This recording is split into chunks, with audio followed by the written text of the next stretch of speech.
সব জগতের জন্য রসুল পাক রহমত। তাহলে এই আলামিন সৃষ্টির ভিতরে, জগতের ভিতরে হিন্দু খ্রিস্টান সবই তো, শুধু মুসলমানদের জন্য না, সবারই জন্য ওনারা রহমত। সেই রহমাতুল্লিল আলমিনের ঔলাদ কিয়ামত তক যত এনারা যা চলবেন, এনারা সবাই রহমাতুল্লিল আলমিন। কাজে এনাদের কাছে যদি অন্য ধর্মের লোক না আসে, তাহলে ইসলাম সম্পর্কে জানবে কী করে, বুঝবে কী করে? এই জন্য এনারা সবারই জন্য রহমত, সবাই ওনার ছত্র ছায়া আসবে, সবাই ওনার থেকে মাদাদ নিবে, সাহায্য নিবে এবং ইসলামের ছায়া এখান থেকে পাবে। হ্যালো ভিউয়ার্স, শুরুতে ইনফন্টারের পক্ষ থেকে আমি সাকিব, আপনাদের সবাইকে জানাচ্ছি স্বাগতম। আর আমি এই মুহূর্তে আছি কলকাতার, এটা তো মার্কেট স্ট্রিটের পিছনের দিকটা নাকি? হ্যাঁ, এই এলাকাটা তালতলা নামে পরিচিত, তালতলা লেন। তো কলকাতার এই এলাকায় মানে এত মুসলিমের বাস কীভাবে হলো? আসলে কলকাতায় তো দেশভাগের আগে তো মুসলিমের সংখ্যাই বেশি ছিল। তো দেশভাগের পরে অনেকে হয়তো বাংলাদেশে চলে যান, কিন্তু এই তালতলা, পার্ক সার্কাস এই এলাকায় বাঙালি অভিজাত মুসলিম এখনও রয়েছেন। এই যে আমরা হাঁটছি, এই পিছনে কিন্তু একটা মসজিদ। হ্যাঁ, এটাও একটা মসজিদ, লক্ষ্মী বিবির মসজিদ নামে পরিচিত। এখানকার একটা পুরনো মসজিদ। আপনি যেহেতু এটা মুসলিম এলাকা, এখানে আপনি দুপা হাঁটলেই মসজিদ পাবেন, অনেকগুলো মসজিদ আছে। তার মধ্যে আমরা যেটা যাব খানকা শরীফ, সেটা তো মাওলা পাকের মসজিদ, সেটা অবশ্যই হিস্টোরিক্যাল প্লেস বলা যেতে পারে।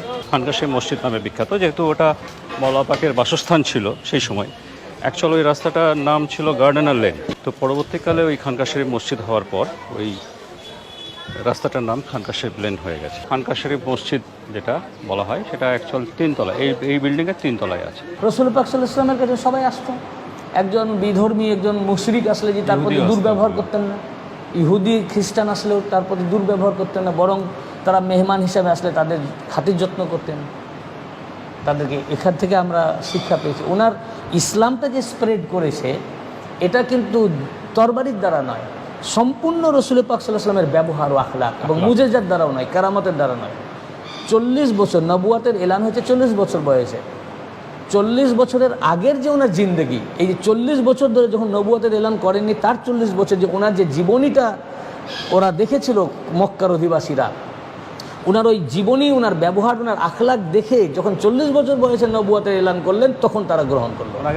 শুধু ওনার ব্যবহার বিশ্বাসী, ওনার আখলাক দেখে। ঠিক আমাদের হুজুর পাকদেরও তাই, ওনাদের ব্যবহার দেখে ওনাদের কাছে আসে।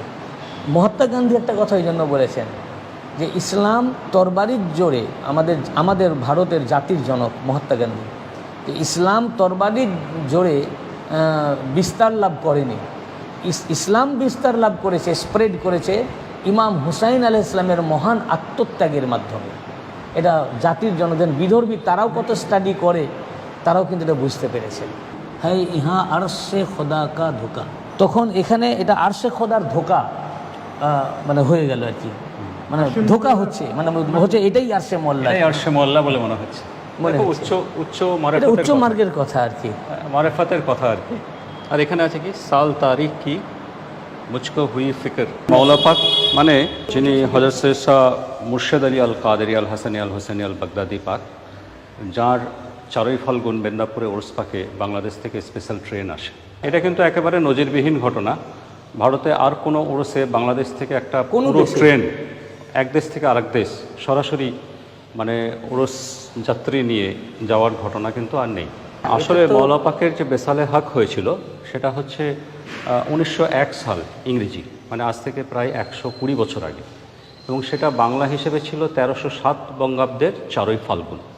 এটা হয়েছিল ওনার বেসালে হক। উনি পর্দা নিয়েছিলেন। ওলি আল্লাহ, যারা আল্লাহর ওলি, যারা মেহবুব, তাদের চলে যাওয়াটা বা এই দুনিয়া ত্যাগ করাটা, সেটা আমরা বলি বেসালে হক, একটা পর্দার আড়ালে চলে যাওয়া। এবং কোরআন শরীফে যেটা আছে, একটা আয়াত আছে, তাদের রিজিক দেওয়া হয়, তারা মৃত নন, আল্লাহর তরফ থেকে তাদের রিজিক দেওয়া হয়, যেটা সাধারণ মানুষদের বোধগম্যের বাইরে। যাদেরকে কোরআনে আহলে বায়েত বলা হয়েছে, হুজুরের বংশধর যারা, হযরত খাতুনে জান্নাত পাক, হযরত ফাতেমাতুজ জাহরা আলাইহিস সালাম পাক এবং হযরত আলী আলাইহিস সালাম পাক, এদের যারা খানদান পাক, ইমাম হাসান আলাইহিস সালাম, ইমাম হোসেন আলাইহিস সালাম পাকে যারা খানদান পাক, এরাই হচ্ছেন আহলে বায়েত কোরআনে। এবং এদেরকে এদের পবিত্রতার ঘোষণা স্বয়ং আল্লাহ পাক কোরআনে দিয়েছেন, যে এরা সমস্ত নাপাকি থেকে এরা দূরে আছেন, সমস্ত নাপাকিকে এদের থেকে দূরে রাখা হয়েছে।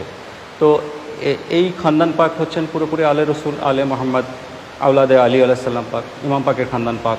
আবার এই বংশেই এসছেন হুজুর গৌস পাক, যিনি বড় পীর সাহেব, হযরত গৌসুল আজম দস্তগীর বলে, যিনি ইরাকের বাগদাদ নগরীতে যার মাজার পাক আছে। তো তিনি হচ্ছেন আবার এই খানদানের সবচেয়ে উজ্জ্বল জ্যোতিষ্ক। তিনি একদিকে হাসানি আবার হুসাইনি, অর্থাৎ তিনি আব্বাজানের দিক থেকে তিনি ইমাম হাসান আলাইহিস সালাম পাকের বংশধর, আর গস পাকের আম্মাজানের দিক থেকে তিনি ইমাম হুসাইন আলাইহিস সালাম পাকের বংশধর। তাহলে হুজুর গস পাক হচ্ছেন হাসানি এবং হুসাইনি, দুই দিক থেকেই রসুল পাকের খানদান পাক। তো এই গস পাকেরই খানদান হচ্ছেন এনারা। বর্তমান যিনি সাজ্জাদ হুজুর পাক আছেন তিনি হচ্ছেন রসুল পাকের হযরত সৈয়দ শাহ ইয়াসুব আলী আল কাদেরী আল হাসানি আল হুসাইনি আল বাগদাদি মাদ্দাজিল্লাহুল আলী পাক। তিনি হচ্ছেন হযরত মুহাম্মদ সাল্লাল্লাহু আলাইহি সাল্লাম রসুল পাকের 36তম খানদান পাক। এই আহলে বাইত পাকের উপরে কোরআন পাকে আয়াত পাক এসেছে, ইন্নামা ইউরিদুল্লাহু লিইউযহিবা আনকুম রিজসা আহলাল বাইত ওয়া ইউতাহহিরাকুম তাতহীরা, সূরা আহজাবের 33 নম্বর আয়াত। যে আল্লাহ পাক কেবলমাত্র চান, হে আহলে বাইত, আপনাদের থেকে সমস্ত প্রকার অপবিত্রতাকে দূরে রাখতে এবং আপনাদেরকে পবিত্র থেকে পবিত্রতম রাখতে। সেই আহলে বাইত পাকের এই মসজিদ পাক। তো সেই সময় তখন তো ভারত ভাগ হয়নি, তো পূর্ববঙ্গ মানে এখনকার যেটা বাংলাদেশ, প্রচুর ভক্ত এবং মুরিদ ছিলেন সেই সময় পূর্ববঙ্গে। তো সেই সময় পূর্ববঙ্গের রাজবাড়ী জেলা থেকে একটা স্পেশাল ট্রেন এই মেদিনীপুর শহরে আসা শুরু হয়। ভারত ভাগ হলো, বাংলাদেশ একটা আলাদা দেশ হয়ে গেল, পাকিস্তান পূর্ব পাকিস্তান হয়ে গেল। তারপরে 1971 সালে আবার স্বাধীন বাংলাদেশ হলো, কিন্তু এই ট্রেন আসাটা কিন্তু বন্ধ হলো না। ট্রেন কিন্তু প্রত্যেক বছরই আসতে থাকলো। আগে বাংলাদেশে ট্রেনই আসতো, এখন ইন্ডিয়া গভর্নমেন্ট থেকে ট্রেন পাঠানো হয়। সেই ট্রেনে কিন্তু যাত্রীরা আসেন, আবার হ্যাঁ আবার ফিরে যান। এখানে কোনো ধর্মের বন্ধন, ধর্মের বাধা নিষেধ থাকে না। এখানে সব ধর্মের মানুষ, সব জাতির মানুষ এখানে আসতে পারেন, যেহেতু এরা হচ্ছেন আলে রসুল, হযরত মুহাম্মদ সাল্লাল্লাহু আলাইহি ওয়াসাল্লামের এরা বংশধর। আর হযরত মুহাম্মদ সাল্লাল্লাহু আলাইহি ওয়াসাল্লাম পাককে কোরআন শরীফে বলা হয়েছে রাহমাতুল লিল আলামিন, অর্থাৎ সমগ্র জগতের জন্য তিনি করুণা স্বরূপ, কল্যাণ স্বরূপ এসছেন, শুধু মুসলিমদের জন্য নয়। এটা আল্লাহ পাকই কোরআন শরীফে বলছেন যে সমগ্র মানব জাতিরা সমস্ত সৃষ্টি জগৎ, বাহ মৌলানা সাহেব ঠিকই বলছেন, সৃষ্টি জগতের জন্য কল্যাণ স্বরূপ। তো শুধু মুসলিমদের জন্য নন, তো সেই একই ওই হ্যাঁ শুধু মুসলিমদের জন্য নয়, মুসলিমদের জন্য তো বটেই, মুসলিমরা তো অবশ্যই তার উম্মত, তো উম্মতে মুহাম্মাদি মুসলিমরা, কিন্তু তাছাড়াও মুসলিম ছাড়াও বাকিরাও তার রহমত থেকে বঞ্চিত নন। ইনারা হচ্ছেন রসুল পাক সাল্লাল্লাহু আলাইহি ওয়াসাল্লাম পাকের औलाद এবং হুজুর গৌসে পাকের খানদান পাক হচ্ছেন। ইনাদের এই রাস্তাটাকে বলা হয় সুফিদের রাস্তা, এবং সুফিজমের কাদেরিয়া সিলসিলার হেড অফ দ্য ডিপার্টমেন্ট হচ্ছেন পিরানে পীর মিরানে মীর দস্তগীর রওশন জমির হুজুর গৌসে আজম শেখ মুহিউদ্দিন আব্দুল কাদের জিলানী আলাইহিস সালাম। ইনারা দিন ইসলামের তাবলীগের জন্য বিভিন্ন জায়গায় ইনারা ছড়িয়ে গেছেন। এবং ঘটনাটা হচ্ছে যে রসুল পাক সাল্লাল্লাহু আলাইহি ওয়াসাল্লামের পর্দা নেওয়ার পর ইসলামের উপরে যে জুলুম শুরু হয়েছিল, বিশেষ করে বনু উমাইয়া ও তারপরে বনু উমাইয়াদের 1000 মাস রাজত্ব চলেছিল। এরা আহলে বাইত পাকদের উপরে জুলুম করেছিল, মুসলমানদের উপরে এরা অকথ্য অত্যাচার ও জুলুম চালিয়েছে।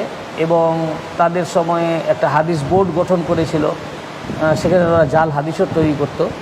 বনু উমাইয়াদের 1000 মাস রাজত্বকালের পর বনু আব্বাসিয়াদেরও বহু বছর রাজত্ব চলেছে। সেই সময় ইমাম যখন বড় ইমাম পাকের সাথে মাবিয়ার যখন হয়, মানে ও জবরদস্তি এইটা নিতে চায়, বড় ইমাম পাক তাকে ওটা দিয়ে দিলেন, রাজত্ব দিয়ে দিলেন। তখন থেকে ওনারা এই রাজনৈতিক দিক থেকে সরে আসলেন এবং ওনারা তখন পুরোপুরি সুফিজমের রাস্তাটাকে ধরে নিলেন এবং সুফিজমের মাধ্যমে ইসলামের প্রচার করতে লাগলেন। এবং ওনার সাথে গৌসে পাকের এক শাহজাদাও এসেছিলেন, ওনার নাম সৈয়দনা হযরত আব্দুল ওয়াহাব আলাইহিস সালাম, বড় শাহজাদা। হ্যাঁ, বড় শাহজাদা। এখন খাজা মাইনুদ্দিন, সৈয়দনা হযরত খাজা মাইনুদ্দিন চিশতি রহমাতুল্লাহ আলাইহি এসে এই দেশে যে ইসলামের প্রচারটা করলেন এবং ইসলাম প্রথম যে মানে এটা হলো গস পাক ওনার মাধ্যমে করলেন। 1111 হিজরিতে আরবে আব্দুল ওয়াহাব নজদি, যে ওয়াহাবিদের এখন মানে হেড অফ দ্য ডিপার্টমেন্ট, যার নাম অনুসারে ওয়াহাবি বলা হয়, তার জন্ম হয়। এই ওয়াহাবিজম সারা দেশে ছড়িয়ে পড়ে, ভারতবর্ষেও ছড়িয়ে পড়ে পৃথিবীর বিভিন্ন প্রান্তে। তখন বিশেষ করে বাংলা, বিহার আর উড়িষ্যা, এই 3 জায়গার ইসলামের অবস্থা খুব শোচনীয় হয়ে পড়ে। তখন গৌসে পাক গায়েবীভাবে সৈয়দনা হযরত আবদুল্লাহ আল জিলানি, ওনার পুরো নাম সৈয়দনা হযরত সৈয়দ শাহ আব্দুল কাদের আবদুল্লাহ আল জিলানি আলাইহিস সালাম, উনাকে উনি নির্দেশ করেন যে ওনার 2 শাহজাদাকে এই ভারতবর্ষে নিয়ে আসতে। তিনি তখন সিরিয়া থেকে হামা শরীফ থেকে উনি প্রথমে বাগদাদ শরীফ আসলেন, বাগদাদ শরীফে গওসে পাকে রওজা পাকে হাজির হয়ে সেখান থেকে তিনি নদী পথে আসলেন উড়িষ্যার চাঁদবালি বন্দর, এখানে অবতরণ করেছিলেন। সাথে 4 শাহজাদাকে সাথে নিয়ে এসেছিলেন। বড় শাহজাদার নাম সৈয়দনা হযরত সৈয়দ শাহ জাকির আলী আল কাদেরী আলাইহিস সালাম, মেজর শাহজাদা সৈয়দনা হযরত সৈয়দ শাহ রওশন আলী আল কাদেরী আলাইহিস সালাম, আরেকজন হচ্ছেন সৈয়দনা হযরত সৈয়দ শাহ রজব আলী আল কাদেরী আলাইহিস সালাম, আরেকজন সৈয়দনা হযরত সৈয়দ শাহ গোলাম হুসাইন আল কাদেরী আলাইহিস সালাম। এই 4 জনই হচ্ছেন ওনার 4 শাহজাদা, অর্থাৎ এনারা 4 জন হচ্ছেন রসুল পাক সাল্লাল্লাহু আলাইহি ওয়াসাল্লামের 29তম এবং হুজুর গাউসে পাকের 16তম বংশধর। আর সাথে মেজর শাহজাদা সৈয়দনা হযরত সৈয়দ শাহ রওশন আলী আল কাদেরী আলাইহিস সালামের শাহজাদা, তার নাম সৈয়দনা হযরত সৈয়দ শাহ তুফাইল আলী আল কাদেরী আলাইহিস সালাম, তিনিও এসেছিলেন। এই 5 জন ওনাদেরকে চাঁদবালি বন্দর হয়ে মেদিনীপুর শরীফ হয়ে অনেক রাস্তা পরিভ্রমণ করে, তখন তো রাস্তাঘাট এত ভালো বা উন্নত ছিল না, পরিভ্রমণ করে আপনার খুস্তিগিরি, বর্ধমানের বীরভূম জেলার খুস্তিগিরি হয়ে বর্ধমানের মঙ্গলকোট শরীফের তাশরিফ আনেন। মঙ্গলকোট সেই সময় মানে ঐতিহাসিক প্লেস ছিল, সেখানে খুব বিজ্ঞজন এবং শিক্ষিতদের বাস ছিল। তো উনি যখন এখানে আসলেন, ওনাকে সৈয়দনা হযরত সৈয়দ শাহ আব্দুল্লাহ জিলানী আলাইহিস সালাম বড় শাহজাদা সৈয়দনা হযরত সৈয়দ শাহ জাকির আলী আল কাদেরী আলাইহিস সালামকে মঙ্গলকোট শরীফে রাখলেন। উনি এই কাদেরিয়া সিলসিলার বড় শাহজাদা হিসাবে, যেটা চৌধুরী ইবতিহাজুল হক সাহেব বললেন, যে এখানকার সিস্টেম হচ্ছে যে ওনার ঔলাদ পাকদের মধ্যে যিনি বড় হবেন তিনি সাজ্জাদা নাসিল হন। উনি এখানে কাদেরিয়া সিলসিলার স্থলাভিষিক্ত হয়ে মঙ্গলকোট শরীফে থাকলেন। আর মেজর শাহজাদা সৈয়দনা সৈয়দ শাহ রওশন আলী আল কাদেরী আলাইহিস সালাম উনি চলে গেলেন বিহার রাজ্যের পূর্ণিয়া জেলায়। উনি যেখানে বসবাস করতেন, ওটা জঙ্গল ছিল, অনেক হিস্ট্রি রয়েছে, এখন ওখানে বসতি হয়েছে, মাজার শরীফ রয়েছে। ওনার নাম অনুসারে গ্রামটার নাম হয়েছে হজরত রওশনগঞ্জ। মাওলা পাক সৈয়দনা সৈয়দ শাহ মুর্শিদ আলী আল কাদেরী আলাইহিস সালাম উনি এই খানকা শরীফের প্রতিষ্ঠাতা। এই কলকাতাতে 22 নম্বর খানকা শরীফ লেন, এই খানকা শরীফের নামেই এই লেনটার নাম হয়েছে খানকা শরীফ লেন। মাওলা পাক যার নাম পাক হচ্ছে সৈয়দনা মৌলানা সৈয়দ শাহ মুর্শিদ আলী আল কাদেরী আল হাসানী আল হোসেনী আল বাগদাদী আল দিল্লি আলাইহিস সালাম, উনি এখানে নামাজ পড়তেন এবং ওনার যত সমস্ত মুরিদান ছিলেন থাকতেন, তারা এখানে বসে ওদের সঙ্গে কথাবার্তা বলতেন, আলাপ আলোচনা করতেন। ওরা সমস্ত ভক্তদের সঙ্গে তাদের দুঃখ সুখ দুঃখের কথা তাদের শুনতেন। এই যে দরজাটা দেখছেন, এইটা হচ্ছে কুতুবখানার দরজা। কুতুবখানা মানে যেটা লাইব্রেরি বলা হয়, গ্রন্থাগার। এই লাইব্রেরিটা হচ্ছে অনেক বড়। এই যে যতটা দেখছেন লম্বা, ওই রকমই লম্বা ওইদিকে একটা আছে, পার্ট রয়েছে। হ্যাঁ, ভেতরে রয়েছে। মানে এত বড় ব্যক্তিগত লাইব্রেরি খুব একটা দেখা যায় না। কেউ বিদেশে গেলেই উনি অন্য কিছু করতেন না, লিখে দিতেন যে এই কেতাবটা নিয়ে আসবে। কেউ হয়তো আল আজহার গেছে, লিখে দিয়েছেন এই কেতাবটা ওখান থেকে নিয়ে আসবে। উনি কেতাব কালেক্ট করে, মানে মাওলা পাকের জামানার যে কেতাব তো রয়েছেই, মাওলা পাকের জামানা পীর মুর্শিদ পাক মানে ওনার শাহজাদার সময়েরও কেতাব রয়েছে। অ্যাকচুয়ালি মাওলা পাকেরই সব কেতাব, ওনার সময়েরই কেতাব ম্যাক্সিমাম।